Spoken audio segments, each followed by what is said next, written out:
Life is so unfair. Life is unfair. You can be the sweetest angel. You can be the sweetest angel and just attract leeches, parasites.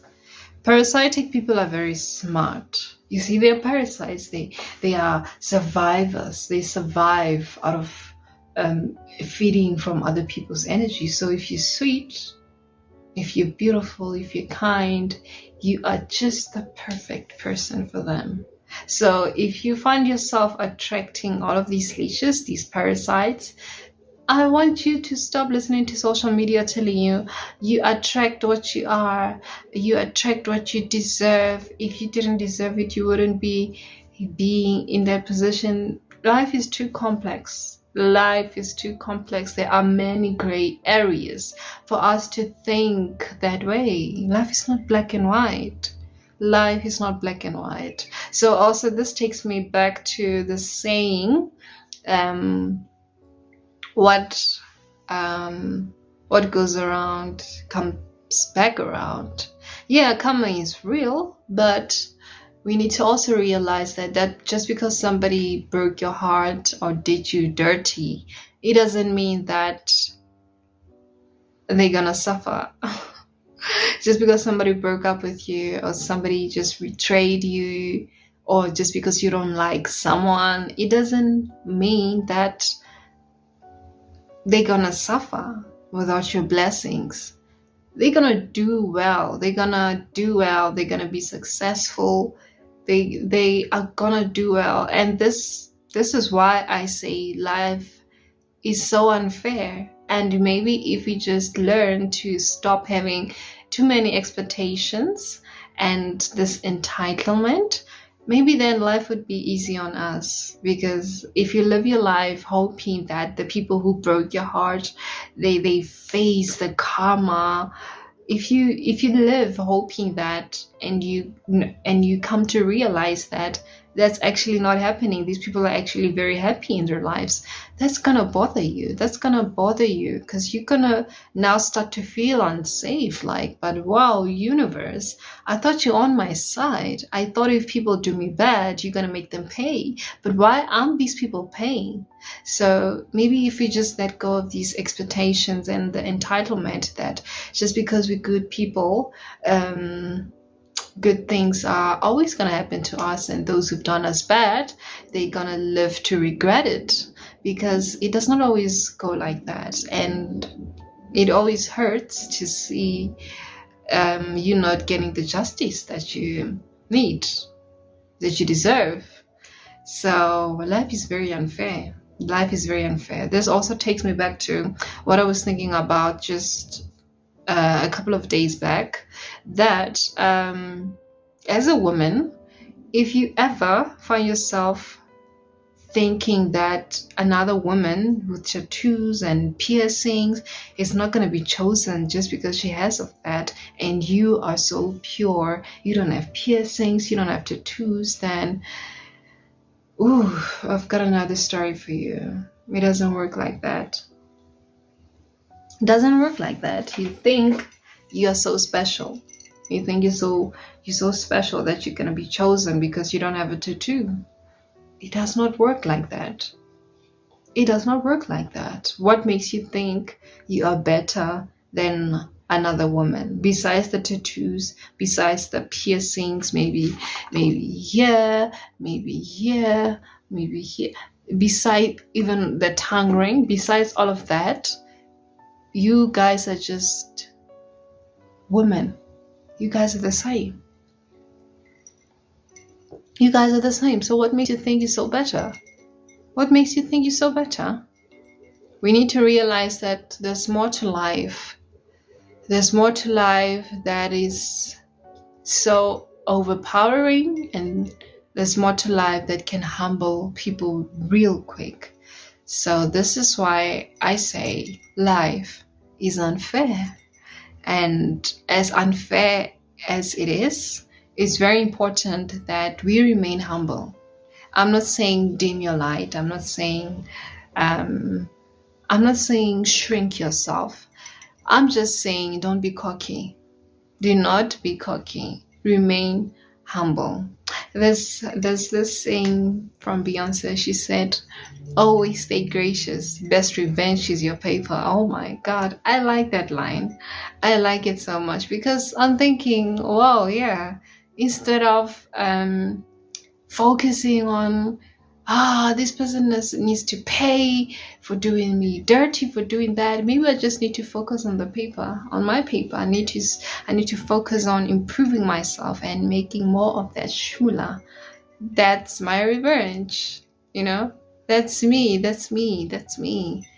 But this is better than standing there on a corner and hoping that somebody pays a heavy price for betraying my trust. Somebody pays a heavy trust for breaking my heart, and they chose somebody else. I hope it does not work out. Boom. And then you find out that they're getting married, and then you find out that they're having children, and years pass by, they're still together. And here you are with this grudge in your heart. Do you see how miserable you are? I don't want that for myself, and I don't want that for anyone. So, man, life is very humbling. Life is very humbling, and it's very unfair. It's very, very unfair. Sometimes I wish that good people actually did get the justice they deserve, and bad people pay for the hurt and for the heartbreak that they've made people go through. I always wish that, but when you look at reality, it does not always work like that. I don't know how reality works. I don't know how it works, but it taught me to stop being cocky. To humble myself and always stay gracious, because best revenge is my paper. Oh man. So it's really unfair. It's as unfair as everybody choosing somebody else's side of the story without hearing your story, and you try to tell them, well, people, hear my side of the story, and people are like, no, we don't want to hear anything. Yes, that's so unfair, and it's gonna hurt you, and that's how unfair life is. So the best way for us to protect ourselves from the disappointments that comes with life being unfair is to not expect too much. It's to be okay with acceptance. It's to be humble.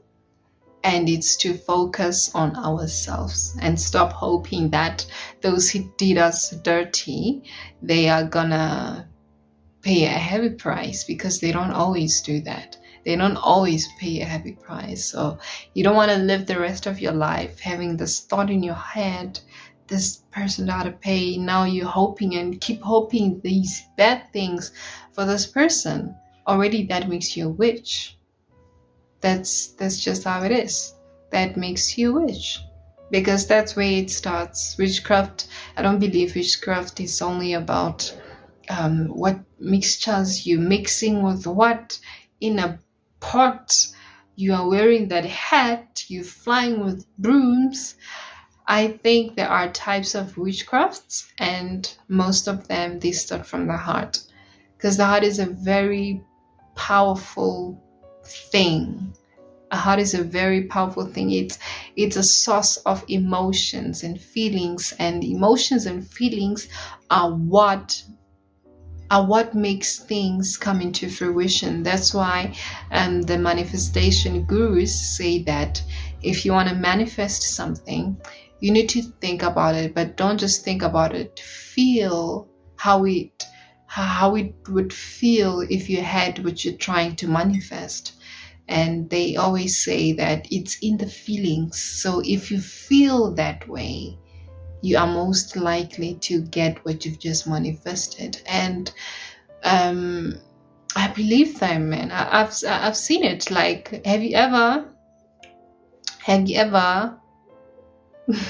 faked being sick and then you actually become sick?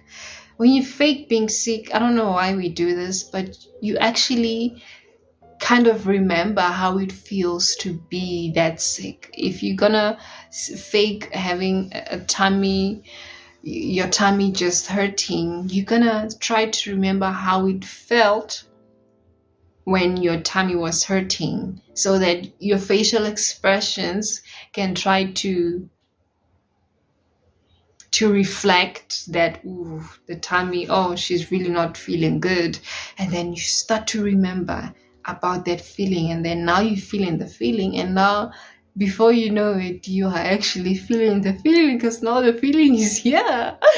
Oh my god, and now you are sick for real. I don't know if that has happened to anyone out there, but it did happen to me. It does happen to me. So yeah, man. But I have a trick. I have a trick. Now when I fake being sick, I don't remember how it feels.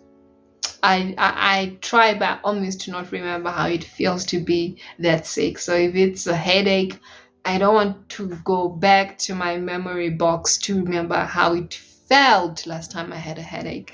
So I try not to use my feelings, my emotions when it comes to stuff like that. You know, that's how powerful we are.